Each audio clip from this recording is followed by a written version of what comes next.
Assalamualaikum warahmatullahi wabarakatuh. Bismillahirrahmanirrahim.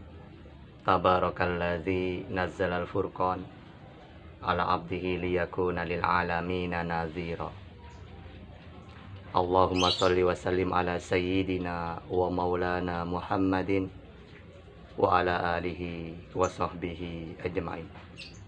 Rabbi shrah li sadri wa yassir li amri wahlul 'uqdatam min lisani yafqahu qawli, amma ba'd.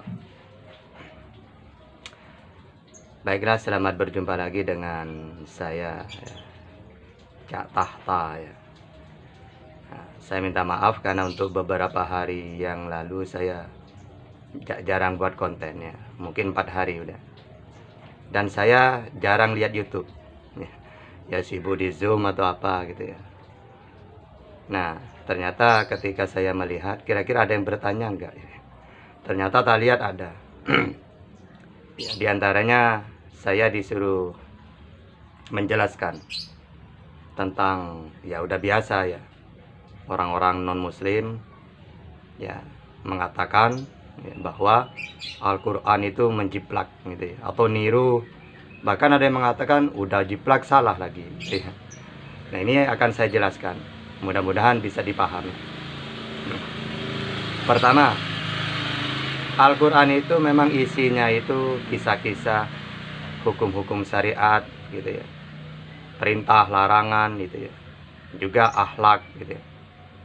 Nah, itu memang isi Al-Quran itu gitu. Nah, yang kedua, Taurat, Injil, Zabur, Al-Quran itu adalah firman-Nya Allah. Taurat kepada Musa ya, Zabur Daud, Injil Isa, Al-Quran kepada Nabi Muhammad. Jadi 4 kitab itu adalah kitabnya Allah, wahyunya Allah yang diberikan kepada para nabi. Nah, tapi hanya Al-Quran yang Allah mengatakan inna nahnu nazzalna dzikra wa inna lahu lahafidun. Hanya Al-Quran yang dijaga. Sedangkan kitab-kitab yang lain tidak ada Allah mengatakan seperti itu. Mau dijaga sampai hari kiamat, enggak ada. Sehingga ketika firman-firman itu, ajaran itu, atau kitab itu ditinggal oleh Nabi, nah, misalnya Taurat ditinggal oleh Musa, maka tidak bukan berarti utuh selamanya. Bisa jadi oleh umat-umat setelahnya, setelah ditinggal Musa, ada perubahan. Begitu juga Injil. Makanya ketika Allah mengutus Nabi Isa, ada ahli Taurat menjelaskan tentang Taurat. Apa kata Isa? Oh, kamu salah, kamu melintir. Berarti memang tidak dijaga. Dan bisa jadi sangat mungkin dirubah gitu ya. Nah, sekarang pertanyaannya, bagaimana kalau antara Al-Quran, kisah-kisah terutama ya, kisah-kisah para nabi atau apa saja yang tentang nabi-nabi sebelumnya bertentangan dengan Taurat, Injil yang sekarang gitu, atau di zamannya Nabi Muhammad? Kira-kira mana yang benar? Tentu saja Al-Quran, kisah yang ada dalam Al-Quran. Karena Taurat dan Injil itu Allah tidak pernah menjaganya gitu. Sedangkan Al-Quran ya, itu dijaga dan tiga-tiganya firman-Nya Allah semua. Jadi Allah mengulang ya kejadian yang dulu yang dialami oleh nabi-nabi sebelumnya, diceritakan dalam Al-Quran. Yang bercerita Allah. Apa tujuannya? Ya. Tujuannya Allah mengulang lagi kisah-kisah nabi-nabi terdahulu dalam Al-Quran. Itu karena apa? Untuk memberi keteguhan kepada Nabi Muhammad bahwa sebelum beliau ada juga nabi-nabi. Dan mereka juga diberi kitab. Dua, di situ ada kebenaran dan mau'idhah. Sebagaimana dijelaskan dalam surat Hud ya, ayat 120. Wa kullana naqussu 'alaika min naba'ir rusuli ma nusabbitu fu'adak. Jadi sengaja diceritakan kisah-kisah para nabi itu. Gitu, untuk memberi keteguhan. Ya, di dalamnya ada mau'idhah. Nah, jadi jelas ya, ketika ada bertentangan atau ada perbedaan dalam cerita itu, maka jelas yang dibenarkan adalah Al-Quran.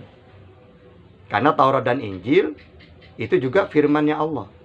Lalu Allah mengulangi lagi menceritakan kisah-kisah Yang mana Allah dulu juga mengutus nabi-nabi itu. Diceritakan oleh Allah dalam Al-Quran. Jelas yang benar adalah Al-Quran. Karena yang bercerita itu Allah itu sendiri.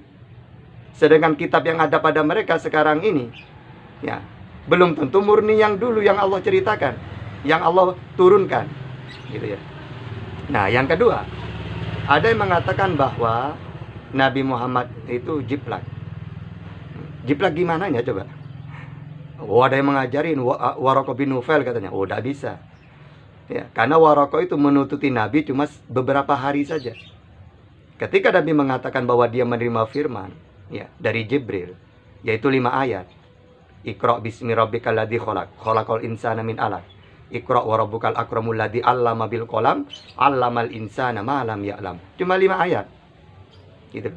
Diberitahukan kepada Waraqah bin Nufail, oh yang datang kepada kamu itu adalah An-Namus, membawa berita, yaitu Jibril, yang datang kepada Musa, gitu ya. Nah, setelah itu beliau wafat.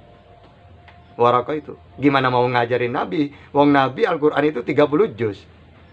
Sedangkan Waraqah nututin Nabi menerima firman cuma 5 ayat. Jauh banget kan. Nah, yang kedua, ada yang mengatakan Nabi itu menjiplak, mungkin membaca, menulis. Oh, salah. Ya, Nabi itu ummi, bukan ahli baca tulis, ya.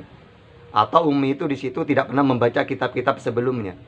Ya, wa ma kunta tatlu min qablihi min kitabin wala takhutuhu biyaminik idal lartabal mubtilun.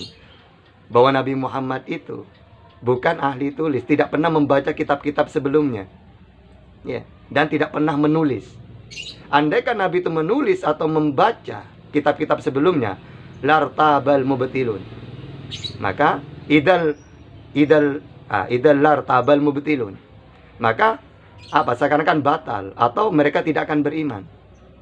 Wong ahli baca kok ahli tulis, mungkin aja jiplak gitu. Padahal yang ada di nubuat kitab-kitab sebelumnya, Nabi akhir zaman itu adalah ummi, tidak bisa membaca, tidak bisa tulis. Dan memang Nabi tidak pernah membaca atau menulis kitab-kitab sebelumnya, gitu deh. Nah, sehingga tuduhan itu tidak benar. Nabi murni, dia itu bukan ahli tulis, bukan ahli baca, tidak pernah membaca kitab-kitab sebelumnya, juga tidak pernah ada yang mengajar dia. Lalu kisah-kisah itu dari mana? Wa ma yantiku anil hawa in huwa illa wahyu yuha allamahu syadidul quwa. Murni wahyu. Sebagaimana Musa menerima ajaran dari Allah, sebagaimana Isa menerima ajaran dari Allah. Ya sama seperti itu. Sehingga kalau ada pertentangan, ada persamaan, tidak sama, berarti yang benar Al-Quran. Karena semua kitab itu Allah yang menurunkan. Gitu deh. Atau ada perbedaan apapun, tetap Al-Quran. Karena Al-Quran itu merevisi cerita-cerita yang mungkin dulu dibelok-belokkan, atau dipelintir, atau dirubah. Karena kalau tidak, Allah tidak menurunkan Nabi akhir zaman, bagaimana kalau ahli Taurat itu merubah? Atau ahli Injil, ya, merubah juga, maka mereka akan tersesat selamanya. Sehingga Allah perlu mengutus Nabi yang terakhir, yang mana menjelaskan kisah-kisah yang sebenarnya, gitu ya. Ya mungkin itu saja yang perlu kami sampaikan. Ya, sekian dari kami. Assalamualaikum warahmatullahi wabarakatuh.